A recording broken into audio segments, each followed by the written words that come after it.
जिनकी सड़कों पर मौत घूम रही है और इस बात से अनजान लोग लापरवाही करके या तो जिंदगी से हाथ धो बैठते हैं या फिर दूसरे की जिंदगी को छीन लेते हैं। जींद शहर में नए बस स्टैंड के पास सड़क हादसे में 2 बाइक सवार युवकों की मौत हो गई।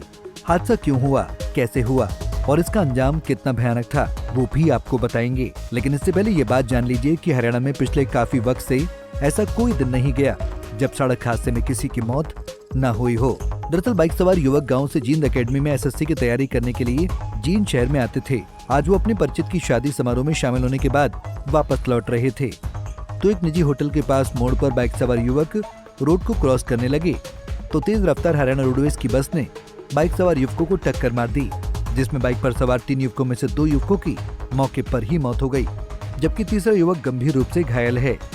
ये जिस प्रकार शाम ने 5:30 के करीब था, ये पहले जिस प्रकार इसमें लाइब्रेरी में पढ़ने आते थे बच्चे, इकट्ठे पढ़ते थे, ये आपस में बोलचाल होने के कारण कि कैथल रोड पर शादी में गए हैं, पता चला है बातों से। तो ये उधर से जो क्रॉसिंग है, क्रॉसिंग के कट पे ये बच्चे खड़े थे तो खाली दौरान में बसें आ रही थी स्पीड से, जो रैली के दौरान जो बसें चल रही थी गदागद। तो इनने सोचा है कि भाई में इसको निकाल लो, तो रोडवेज वाले ने भारी स्पीड से चलते हुए 100 की स्पीड से इनको रोंदा निकल गया, जबकि इनकी किसी प्रकार की कोई गलती नहीं बताई गई। सारी गलती रोडवेज वाले की है, क्योंकि रोडवेज वाले की ये गलती है कि एक बच्चे की टांग टूटी हुई है तो हादसे के अंदर उसको भी उन्होंने फर्स्ट एड के लिए मेडिकल नहीं पहुंचाया। कम से कम वो तो डेड हो गए थे, लेकिन उसको तो फर्स्ट एड के लिए वहाँ पहुँचाना था, उसका दायित्व बनता था। हर इंसान का दायित्व होता है, मरीज टूट फूट होगी तो उसको फर्स्ट एड करवाई जाए। लेकिन हम सरासरी पूरे उससे होश आवाज से कह रहे हैं कि रोडवेज वाले की गलती है, इसमें बच्चों की कोई गलती नहीं है, ठीक है ना, सारा कसूर रोडवेज वाले का है। और ये रैली के दौरान जो रोड पे चलती हुई बसें मैंने भी देखा, मैं भी क्रॉसिंग कर रहा था, आगे पीछे इधर उधर ड्राइवर ठीक ढंग से नहीं चला रहे थे। कल जो बच्चा हादसा हुआ वो रैली में था? नहीं, बच्चे रैली में नहीं, यही रोड पे थे, अपने यहीं पढ़ने के लिए आते थे। बस तो रैलिया में गई हुई थी जिस प्रकार चल रही थी। तो एक ही गांव के युवक थे क्या? नहीं जी, एक बदपुर से है, एक मनोहरपुर से है। उम्र कितनी थी इसकी? मनोहरपुर वाले की तो 24-25 साल के करीब थी, उसकी ये बता रहे हैं दोनों की 21 के करीब है। क्या नाम थे? एक का सुमित नाम है मेरे लड़के का, और एक आकाश नाम है बदपुर से। सुमित की 24-25 के करीब है। हादसा ये शादी में गए हुए थे और उधर जितनी मेरे को जानकारी के हैबतपुर की तरफ आ रहे थे। तो यहाँ जो अपना सेक्टर बन रहा है, जो कट है वहाँ, तो ये क्रॉसिंग करे देखा होगा, बस स्पीड से आ रही थी, तो उसके दौरान वो बस वाला ने इनको मार दी साइड, और वो उसके बाद वहीं पे 2 तो वहीं पे एक्सपायर हो गए थे और उसको गंभीर चोटें आई हैं। और बस वाला फिर उसके बाद उसने देखा भी नहीं, वो अपने बस लेके वो मतलब ये लगा लो फरार हो गया वो।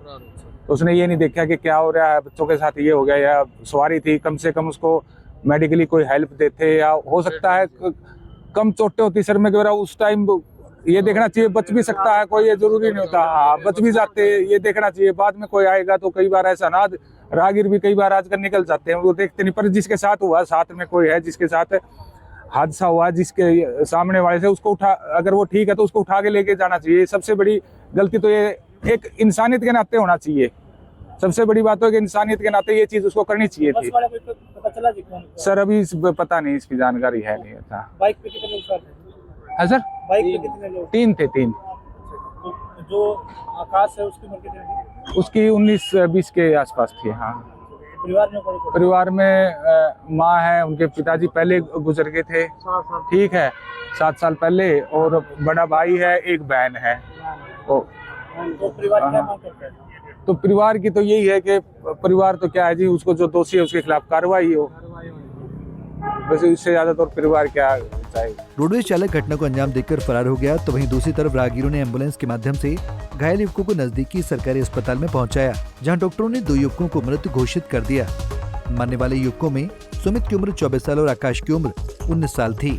वहीं इस हादसे के बाद मृतक के परिजनों पर दुखों का पहाड़ टूट पड़ा है। वहीं पीड़ित परिजन पुलिस से न्याय की गुहार लगा रहे हैं। जींद से मनदीप पिलानिया, पंजाब केसरी टीवी। हमसे जुड़े रहने के लिए हमारे YouTube चैनल को सब्सक्राइब करें और नई वीडियो की नोटिफिकेशन के लिए बेल आइकॉन को दबाएं। अगर आप ये वीडियो Facebook पर देख रहे हैं तो लाइक जरूर करें और ज्यादा से ज्यादा शेयर करें। धन्यवाद।